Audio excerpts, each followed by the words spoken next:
Hey YouTube, coming at you with my fourth Great League Remix team, I believe. And again, highest elo this season. We keep pushing, but I actually went down first to start because what happened was carbink is the number 2 ranked Pokemon in the Great League Remix. So I started with that, and then I'm like, okay, gotta cover ground, in particular something like Clodsire, and I was like, okay, my typical Marowak and stuff is gone. Let's use toedscruel. So paired those two, and then I started with the safe swap in Golisopod. Played 2 matchups. The second matchup, I just had like a bad matchup. So I'm like, okay, screw this. I'm going to go into Diggersby. So I did Diggersby for 2 matchups before I realized I'm double weak to Ice and double weak to something in the back here. Anyways, just double weak. So I'm like, oh, that doesn't work. And then I'm going through my Pokemon. I'm like, oh, feraligatr is a good save swap. So yes, I am very weak to double weak to grass on this team. And grass in our lead would be a big issue as well because I only have Mud Slap. Not a ton of grass in this meta. I did see one jump bluff come out here, but I think I maneuvered around it. So let's take a look at the battles here. We have a Florges, who's I'm guessing will throw the chilling water. It is neutral. I'm half ground, so this will be neutral. But you know, I got some bulk here, getting to the seed bomb. Gonna just try and chip here before they lower my attack too much, and they do shield right away. So let's see if I opt to safe swap feraligatr or if I just play this lead matchup out. Because with my attack being 2 times lowered, looks like I am gonna play it out. With your attack being 2 times lowered, it does put you at a bad, like, this is gonna do nothing. And they're gonna get to a move here, and then I need to make a decision. But they give up switch, which is kind of shocking. So they gave up switch, a little slow on the swap there by me, but Dusknoir is weak to Shadow Claw. I'll shield one. I respect the attack heaviness of Dusknoir. Get to the Hydro Can. I'm going to take this out right away if I can here. Don't really want to take any extra damage if I don't have to. They go down. And I think they go into the back Pokemon here, which was a Charge Bug.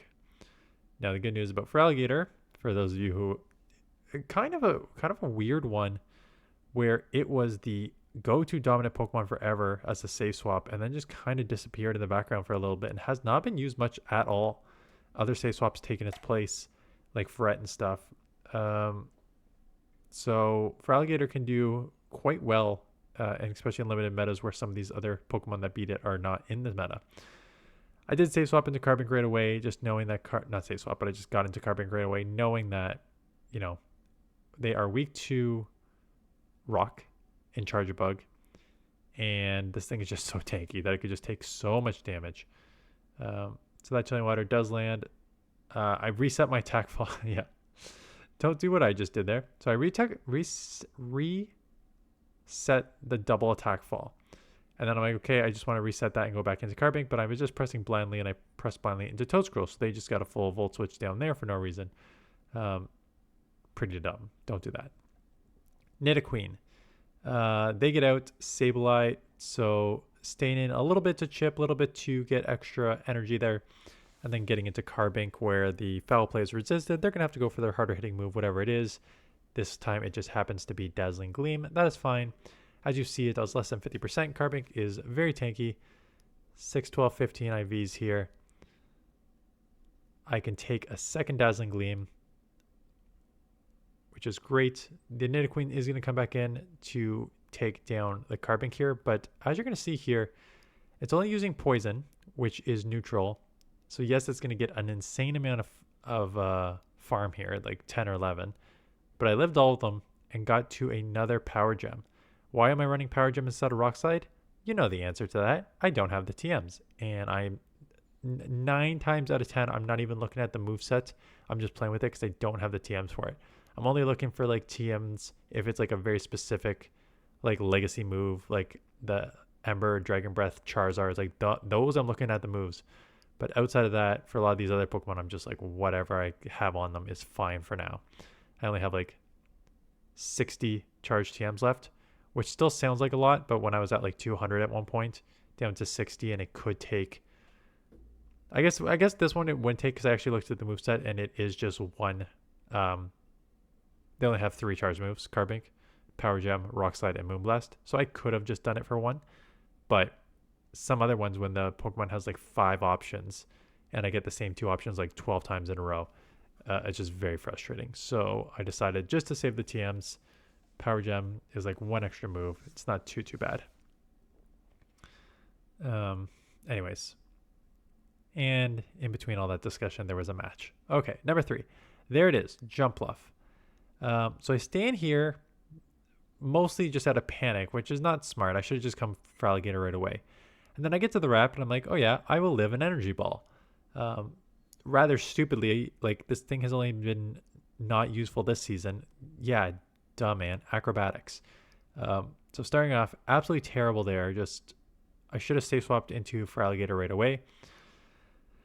So I do shield up that acrobatics. The Shadow Claws are adding up. Shadow Claw is a good move on a Shadow feraligatr. It does add up a decent amount.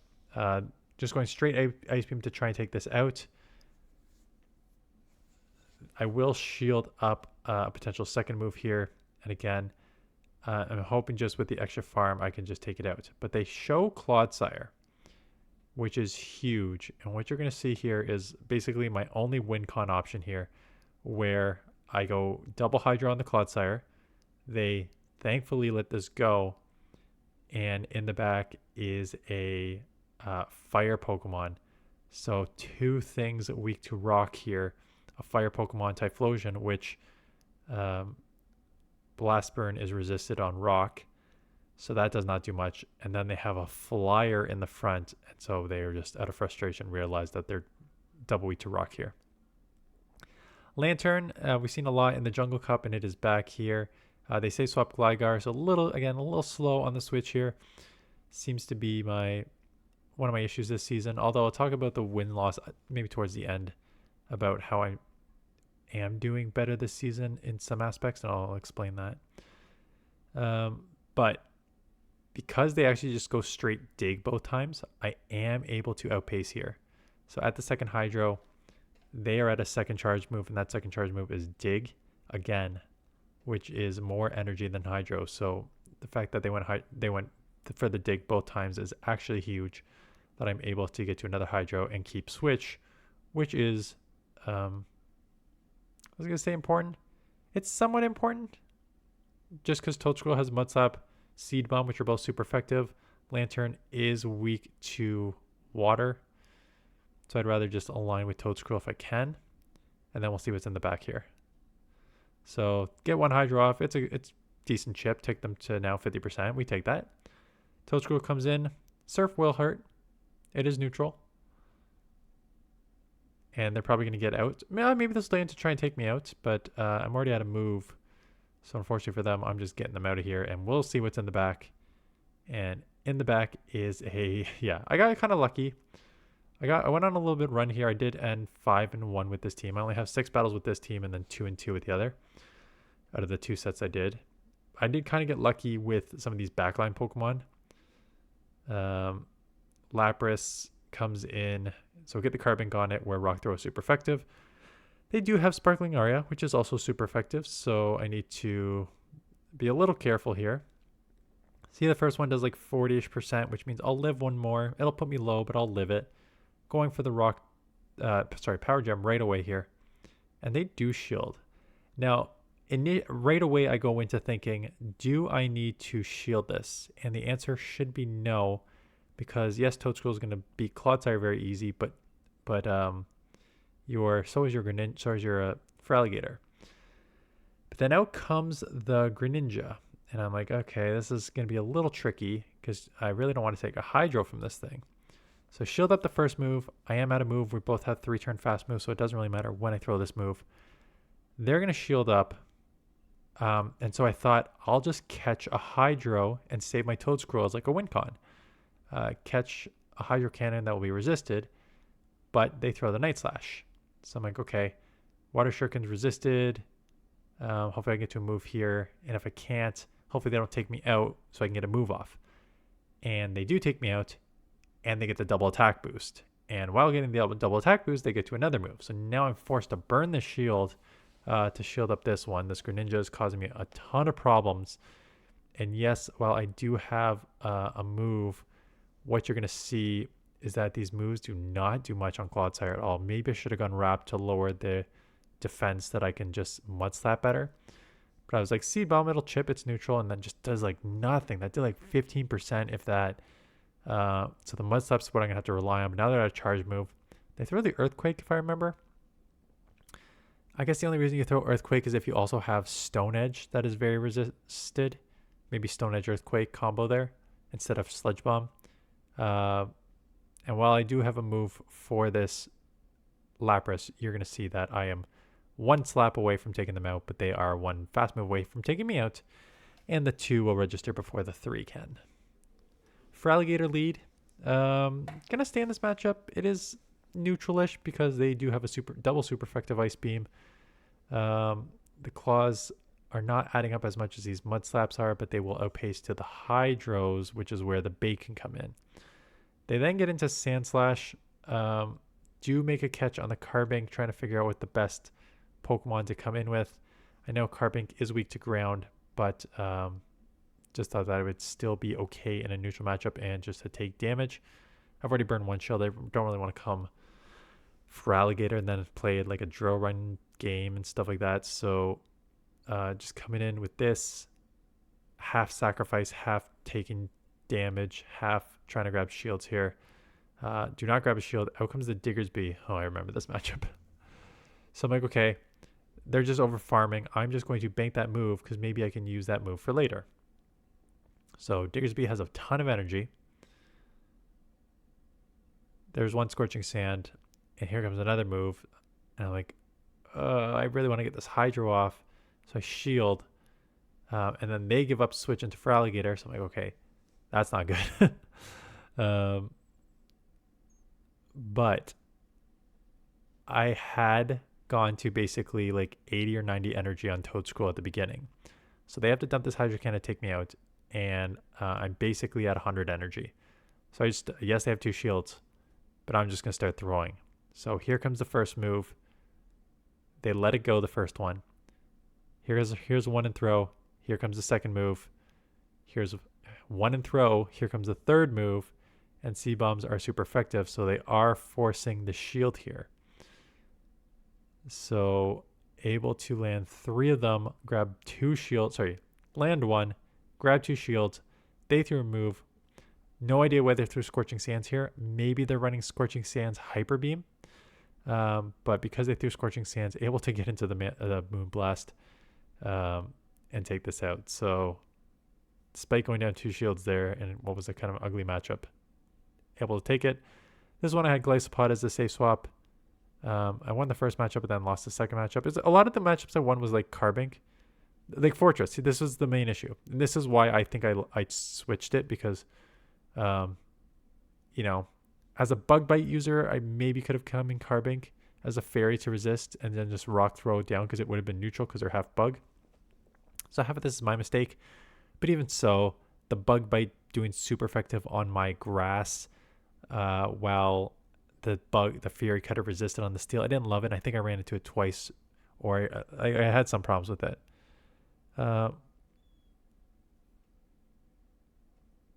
Anyways, what I want to talk about is I'm at 26-21. I have been pretty consistent with playing my matchups. And yeah, they have Moltres, so that sucks for them. And let me just see. Oh, Gyarados. Same thing. So Mud is resisted.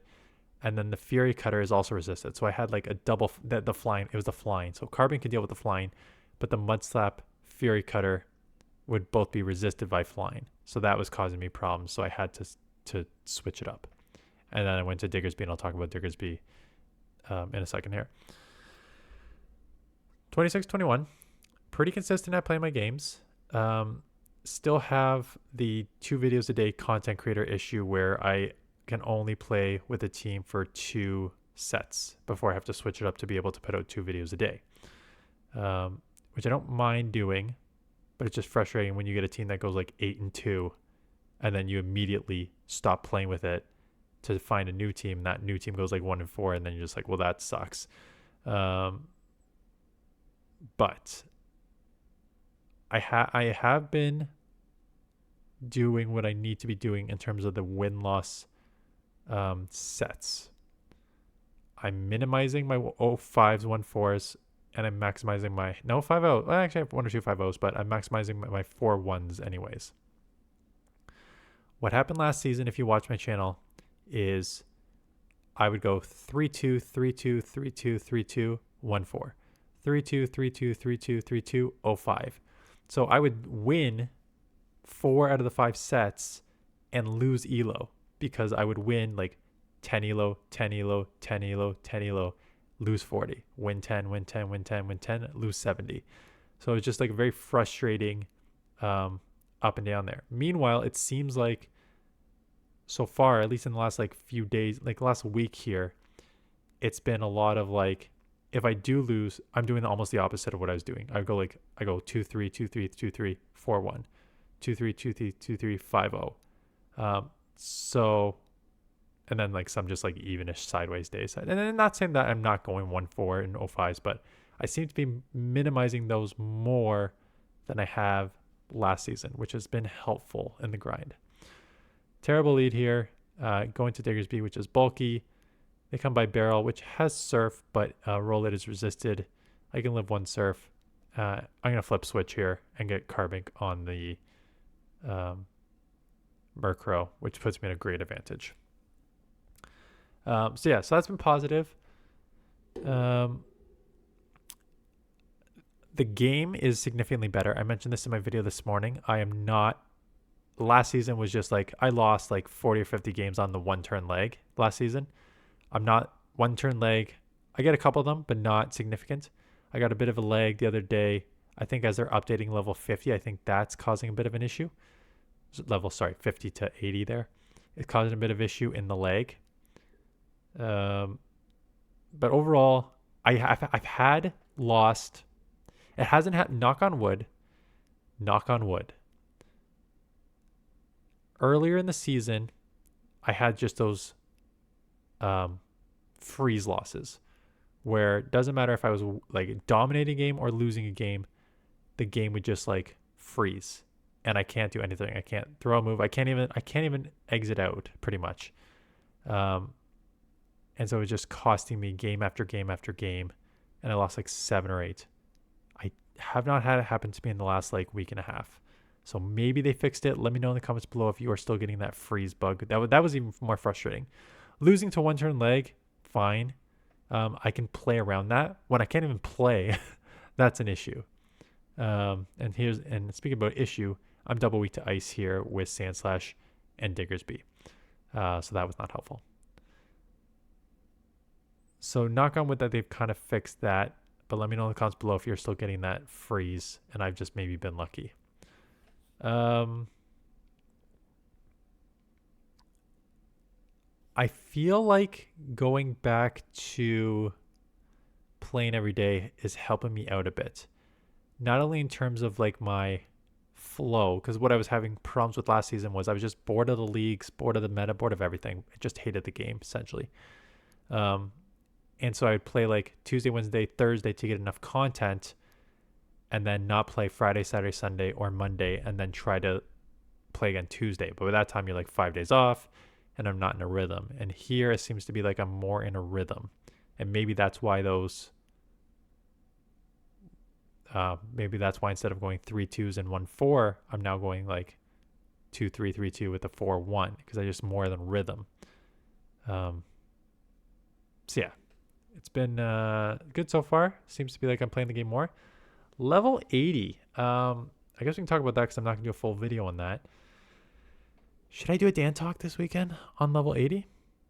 Maybe I'll do a Dan Talk on... No, I'll save it. I'll do a Dan Talk on... Because this is my last matchup. I'll just do a Dan Talk on level 80 this weekend. Yeah. Because I don't know if I'm going to have enough Great League Remix matchups anyway. So being able to throw in a Dan Talk there might not be a bad idea with the higher... overview of the game, which a lot of people want to hear about. Yeah, so we'll do that maybe this weekend. Anyways, that is it. We'll keep it going. Yeah, I think I've got a Pokemon that I want to try next, so we'll try that one out, and we'll see if we can keep pushing towards expert here. But anyways, appreciate you watching. Hit the subscribe button if you're new, and I will see you guys in the next one.